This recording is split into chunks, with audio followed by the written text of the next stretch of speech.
Արձանագրումը հետևյալ է, որ վարդապետալ պահին գտնում է հիմնական նախորդի դատարանի կողմից արձանագրված խափամիջոցի հիմքերն ու պայմանները,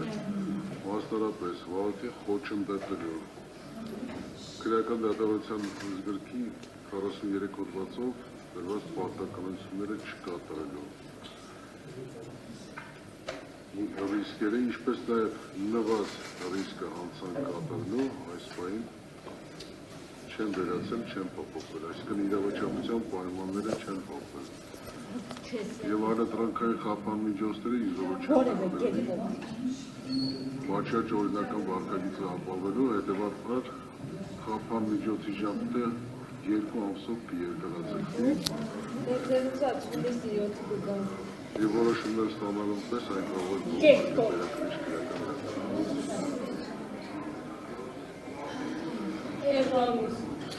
Եթե չեք առարկի ընդամենը 10-ից 15 րոպեով դատական նստան